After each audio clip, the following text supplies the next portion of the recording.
ఉషోదయం ప్రేమించు కాపరి ఉషా కిరణాలు ఉదయకాలపు వాక్య ధ్యానం నాకు మిమ్మల్ని ఆహ్వానిస్తున్నాం. ప్రార్థన. మా స్తుతులకు ఆధారభూతుడు అయిన పరమ తండ్రి, ఈ ఉదయకాల సమయమున నీ సన్నిధికి వచ్చి ఉన్నాము తండ్రి. ఈ ఉదయ కాలమున నీ మెల్లని స్వరముతో నాతో మాతో మాట్లాడు. నీ వాక్యము చేత మమ్మల్ని బలపరచు. నీ కృపలో దాచి ఈ దినమెల్లటికి కావలసిన నీ కృపను అనుగ్రహించి హెచ్చరికల ద్వారా మమ్మల్ని నడిపించమని, ఆశీర్వదించమని, ఈ కార్యక్రమం వీక్షిస్తున్న ప్రతి ఒక్కరికి ఆశీర్వాదకరముగా చేయమని యేసు పరిశుద్ధ నామమున అడిగి వేడుకుంటున్నాను పరమ తండ్రి, ఆమేన్. ఈ ఉదయకాలపు వాక్య భాగము యెషయా గ్రంథము 38వ అధ్యాయము 2వ వచనము నుండి 5వ వచనం వరకు ఉన్న వాక్య భాగమును చదువుకుందాం. అతడు తన ముఖమును గోడ తట్టు త్రిప్పుకొని, యెహోవా, యథార్థ హృదయుడైన సత్యముతో నీ సన్నిధిని నేనెట్లు నడుచుకొంటునో, నీ దృష్టికి అనుకూలముగా సమస్తము నేనెట్లు జరిగించుతునో కృపతో జ్ఞాపకము చేసుకోమని హిజ్కియా కన్నీళ్లు విడిచుచు యెహోవాను ప్రార్థింపగా, యెహోవా వాక్కు యెషయాకు ప్రత్యక్షమై ఈలాగు సెలవిచ్చెను. నీవు తిరిగి హిజ్కియా వద్దకు పోయి అతనితో ఇట్లనుము, నీ పితరుడైన దావీదునకు దేవుడైన యెహోవా నీకు సెలవిచ్చినదేమనగా, నీవు కన్నీళ్లు విడిచుట చూచితిని, నీ ప్రార్థనని నేను అంగీకరించి ఉన్నాను. మనము చదివిన వాక్య భాగములో రాజైన హిజ్కియా తనకు ఒక సమాచారము దేవుని ఎదుట నుండి వచ్చినది. అదేమిటంటే, నీవు మరణించినై ఉన్నావు, నీ ఇంటిని చక్కపరుచుకో అని దేవుని సేవకుడైన యెషయా ఆయనను హెచ్చరించి వెళ్తుండగా ఆయన దేవుని వైపు చూసిన కార్యమును ఇక్కడ మనం చూడగలము. ఇంకా నీవు చనిపోబోతున్నావు, నీ ఆయుష్కాలం ముగించినది, నీ ఇల్లు చక్కబెట్టుకోమని దేవుని దగ్గర నుంచి ఒక హెచ్చరిక వచ్చినది. వెంటనే హిజ్కియా చేసిన కార్యం ఏమి? తన యొక్క తలను దేవుని వైపు, ముఖమును దేవుని వైపు, ఆయన వెనక ఉన్న గోడ తట్టు తిరిగి దేవుని సన్నిధిలో మొరపెట్టడం, అక్కడ దేవుని వైపు చూసి మొరపెట్టడం ప్రారంభించినాడు. ఏమని ప్రారంభించినాడు? తాను ఒకప్పుడు దేవుని కోసము ఎలాగూ నమ్మకముగా ఉన్నాడు, దేవుని ఎదుట దయను ఎదురు చూస్తూ ప్రార్థించడం ప్రారంభించినాడు.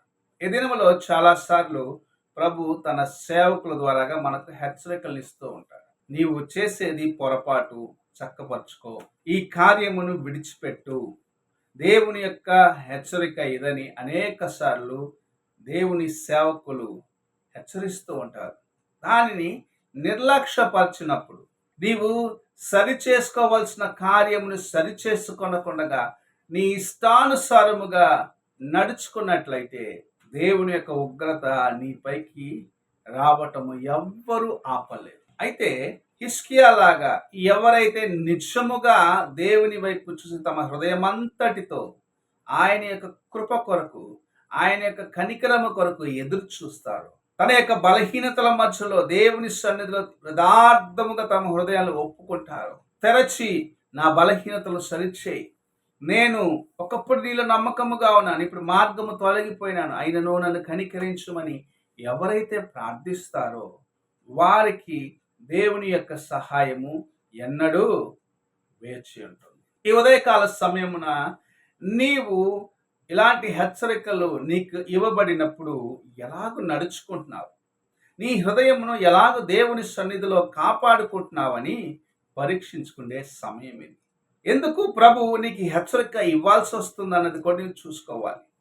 నీవు ఎక్కడ దేవుని దుఃఖపరిచే కార్యములు చేస్తున్నావు, ఎక్కడ దేవుని యొక్క కార్యములు, దేవుని యొక్క చిత్తమునకు విరోధమైన కార్యములు చేసి దేవుని సన్నిధిలో ఆయన యొక్క ఉగ్రతకు నీవు గురి అయి ఉన్నావు అనేది కూడా మొదటిగా నీవు పరీక్షించుకోవాలి. అదే సమయంలో దేవుని యొక్క క్షమాపణ కోసం, ప్రభువా నన్ను క్షమించమన్న రీతిగా ఆయన సన్నిధిలో నీవు నిన్ను సమర్పించుకోవాలని ప్రభు ఆశిస్తూ ఉన్నాడు. హిజ్కియా కార్యమును చేసినాడు. నేను చేసిన కార్యములను జ్ఞాపకం చేసుకోమని తమ హృదయమంతటితో ప్రార్థించినాడు. రాజుకు హెచ్చరికనిచ్చి ఆయన ఇంకా రాజభవనం దాటి బయటికి వెళ్ళలేదు.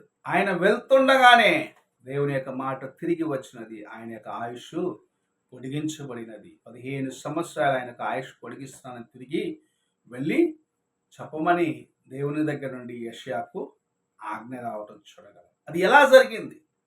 తన యొక్క హృదయం అంతటితో దేవుని సన్నిధిలోకి వెళ్ళి నేను చేసిన కార్యములను ఒక్కసారి క్షమించమన్న రీతిగా, నేను ఒకప్పుడు నీకు నమ్మకముగా ఉన్నాను, మా దారి తొలగినాను అన్న రీతిగా ఎప్పుడైతే హిజ్కియా దేవుని సన్నిధిలో సమర్పించుకున్నాడో దేవుని యొక్క కార్యము ఆయన జీవితంలో అనుభవించగలిగిన నీవు కూడా పూర్ణ హృదయముతో దేవుని సన్నిధిలో నీ బలహీనతను ఒప్పుకుంటూ నీ యొక్క శోధన సమయంలో నీవు దారి తొలగిపోయిన దాని కోసము దేవుని సన్నిధిలో పశ్చాత్తాపడ్డట్లయితే ప్రభు నిన్ను క్షమించి తన కుమారుడిగా కుమార్తెగా యుగయుగములు ఆయనతో ఆనందించి ఆ కృపను అనుగ్రహిస్తూ నేను ఆశీర్వదించాలి, నీ జీవితమును ఇంకను ఆశీర్వాదకరముగా మార్చేదానికి ప్రభు వేచి ఉన్నాడు. నీవు నీ హృదయంను దేవుని ఎదుట యథార్థముగా కాపాడుకుంటావా? ఆయన హెచ్చరిక వచ్చినప్పుడు పూర్ణ హృదయముతో లోబడి ఆయన యొక్క స్వరమునకు చెవియొగ్గుతావా? లేక దేవుని స్వరమును విని దేవుని యొక్క హెచ్చరికను పొందుకున్న తర్వాత కూడా కఠినపరుచుకొని దేవునికి విరోధమైన కార్యమును చేసి శిక్షను పొందుతావా? ఒక్కసారి నీ హృదయాన్ని పరీక్షించుకో. ప్రార్థన చేసుకుందాం. పరిశుద్ధుడైన యేసయ్య, ఈ ప్రాతకాల సమయమున నీవిచ్చిన ఈ కొద్ది హెచ్చరికను బట్టి స్తోత్రములు. మేము నాయన నీవు మమ్మల్ని హెచ్చరించినప్పుడు, నీ మాటలు నాయన మమ్మల్ని గద్దించినప్పుడు లోబడి సరిచేసుకొని నీ ఎదుట నాయన దయ పొందుకునేదానికి సహాయము చేయము. మా బలహీనతలన్నిటిని నాయన నీ కృపగలిగిన హస్తములకు అప్పగిస్తూ దేవా మమ్మల్ని సరిచేయమని వేడుకుని మా జీవితంలో నాయన అంతం వరకు నీకు నమ్మకముగా ఉండే కృపను దయచేయమని యేసు పరిశుద్ధ నామమున అడిగి వేడుకుంటున్నాను పరమ తండ్రి, ఆమేన్. తండ్రి అయిన దేవుని ప్రేమ, కుమారుడైన క్రీస్తు కృప, ఆదరణకర్త అయిన పరిశుద్ధాత్మక సహవాసము ఎప్పుడును ఎల్లప్పుడూ తోడై ఉండి సదాకాలము నడిపించును గాక. ఆమేన్.